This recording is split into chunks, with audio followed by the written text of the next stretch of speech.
Good evening. Almost none of Pakistan's 17 prime ministers survived a full term. The military has always been in charge in that country, now more openly so.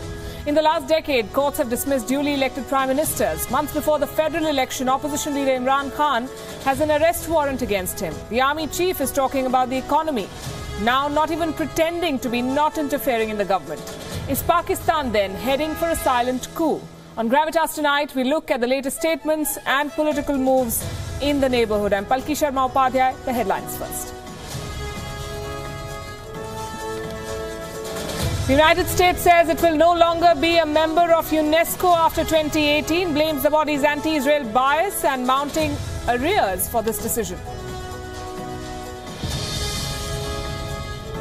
After a performance during the National Day celebrations, a Spanish fighter jet crashes near a military base. The pilot of the plane has died.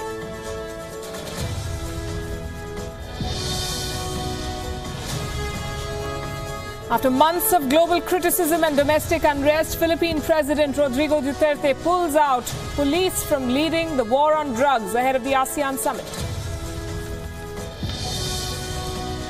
The impasse over Brexit continues. European Union's chief negotiator says the talks are in a very disturbing state of deadlock.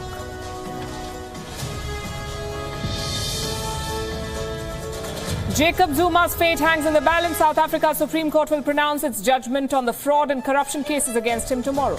Let's turn to the biggest story that is making headlines in India. 9 years after schoolgirl Urushi Alvars was found murdered in her home, an Indian court acquitted the parents today. The court gave the benefit of doubt to Rajesh and Nupur Talwar and said, and I'm quoting, no chain of evidence could be established. In 2013, a lower court had convicted the Talwars for killing their only daughter and sentenced them to life in prison.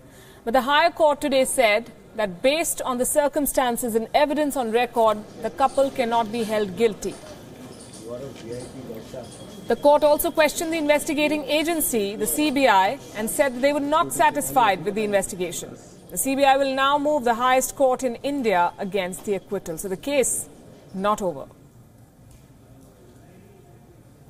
And 9 years is a long time. Yet the Urushi murder case has stayed relevant as justice evades the 14-year-old teenager who was found dead in her own house. The case shook India's conscience in 2008. Why has the public's interest in this story lasted this long? Did it have anything to do with who the Talwars are and what they represent?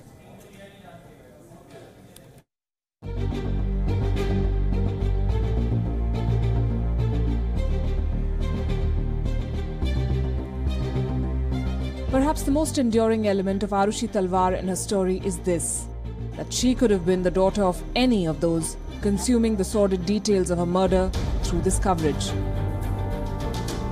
Urushi was days shy of her 14th birthday when she was found murdered in her bedroom.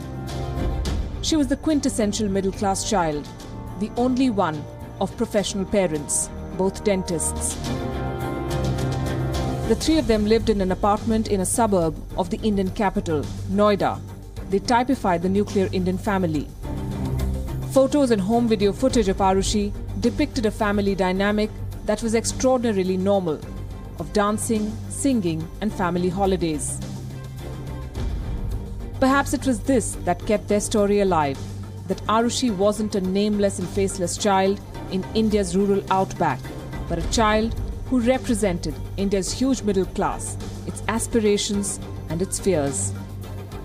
Bureau Report, WION.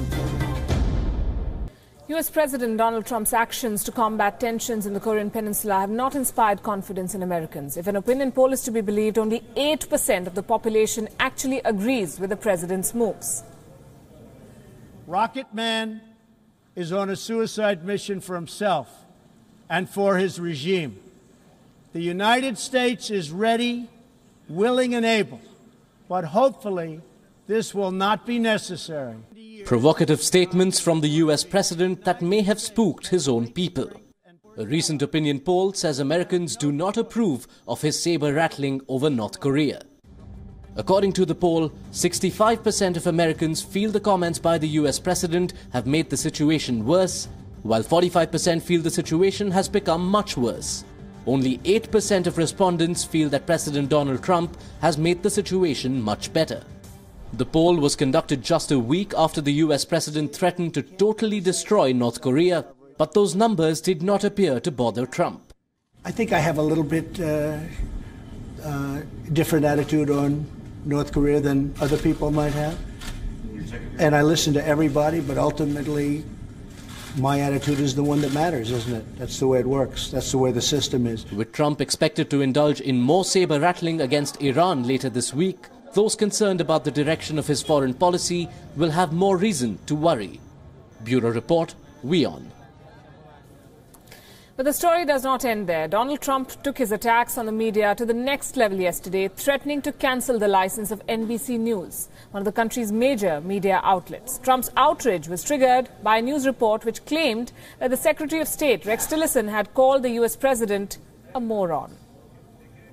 No, I never discussed increasing it. I want it in perfect shape. That was just fake news by NBC, which gives a lot of fake news lately. No, I never discussed. I think somebody said I want 10 times the nuclear weapons that we have right now. Right now we have so many nuclear weapons. I want them in perfect condition, perfect shape. That's the only thing I've ever discussed. General Mattis put out a statement, or is putting out a statement, saying that that was fake news, that it was just mentioned that way. And it's frankly disgusting the way the press is able to write whatever they want to write. And people should look into it. The president forgot one thing. Any move to challenge the license of a broadcaster faces significant hurdles in the U.S. After his statement, media persons from around the world reached out to the Federal Communications Commission, the government agency responsible for regulating television and radio in the country. Legal experts say the law is on the side of NBC News. He has a First Amendment right to say what he wants. He's not supposed to have the power to affect what the FCC does at all. He's not supposed to be on the phone this afternoon talking to the chairman of the FCC, urging him to look into NBC. I mean, we're in a very sensitive area here. It's one thing for the president to take a position that a story is wrong or a network does a bad job or is unfair. But when you start talking about lifting their license, which means silencing them, putting them out of business, it's a most direct sort of threat to the First Amendment. Joining us this evening, Dr. Matt Grossman. He's the director at the Institute for Public and Policy, joining us from Michigan. And Puneet Ahluwalia, Republican leader, with us from Washington. Good evening to both of you. Dr. Grossman, is America losing faith in this president? What do you make of the results of the survey? Well, the overall approval rating for Donald Trump started relatively low compared to other presidents and has gone down over his term of office, which is consistent with the past. But he has a base that is sticking with him. Even that base has been concerned about his use of Twitter and hasn't thought it's the best use of his time. But I don't see anything in this episode breaking their overall faith in the president. Okay, and one of those people who support this president and continue to support him is Puneet Ahluwalia. Mr. Ahluwalia, a majority of Americans believe that Donald Trump is needlessly driving them to war. Is the president listening? Does he even care about these surveys?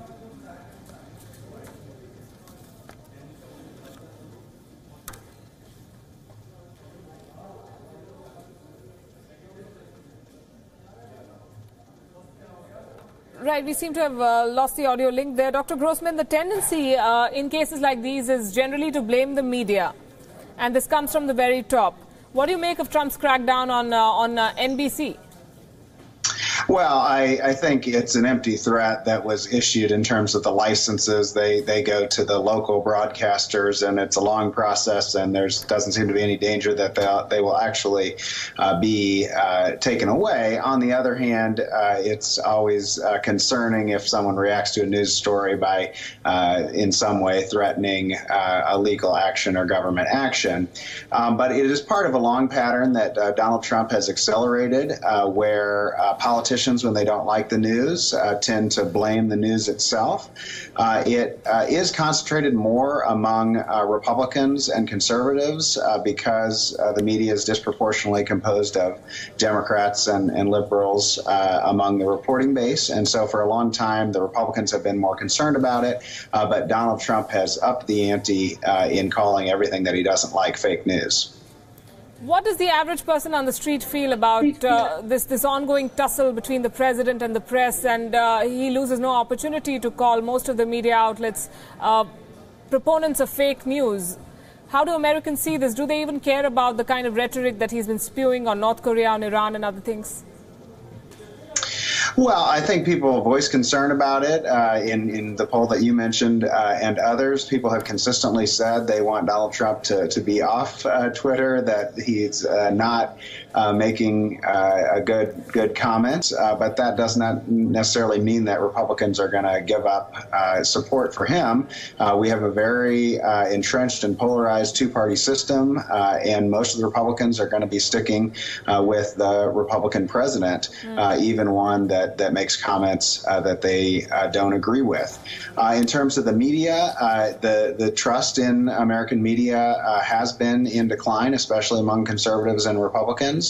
So Donald Trump is in some way helping to accelerate those trends. But on the other hand, viewership is still high, and people are still paying a lot of attention to the news, even more in the Trump era. So there's might be a tendency to voice distrust, but still want to hear from mainstream media. Well, that's good for the media then in the U.S. Thanks very much, Dr. Grossman. Too bad we couldn't hear Puneet Ahluwalia, who I'm sure would have added a whole new dimension to this discussion. And ahead of the National People's Congress, Chinese President Xi Jinping has been cracking down on graft in the armed forces. But the much publicized report is also about ensuring that Xi remains in control of the army. Next week, China's President Xi Jinping of the National People's Congress. He'll seek to bring in key supporters and groom them for future responsibilities, but primarily, it's about himself. He'll be appointed for a second term, and if all goes well, he could even position himself for an unprecedented third term. But first, the president had to move out certain people deemed politically inconvenient. It helped that they were corrupt, or so the Chinese media has claimed, that they were generals and senior commanders of the People's Liberation Army, which has tarnished Xi Jinping's credentials. The first to go was General Feng Fenghui, the chief of the Joint Staff Department. He was suddenly removed from his post. Reports say he was being investigated for economic problems, also probably abuse of office, but no details are known. General Feng may have been politically inconvenient.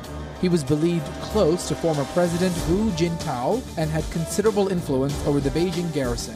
President Xi wanted total control of the military and therefore saw the need to remove him. Others to go in short order were General Zhang Yang of the political department, General Guo Boxuang, who was removed last year for manipulating promotions and taking bribes. In 2015, General Gu Junshen was charged with embezzlement and given a suspended death sentence. In 2014, General Xu Kai-ho, the vice chairman of the Central Military Commission, reportedly confessed to accepting bribes and was removed. The removal of key generals is expected to help Jinping cement his control over the armed forces. This will play out politically, also as the Chinese Communist Party has always believed that power grows out of the barrel of a gun. Bureau Report, WION.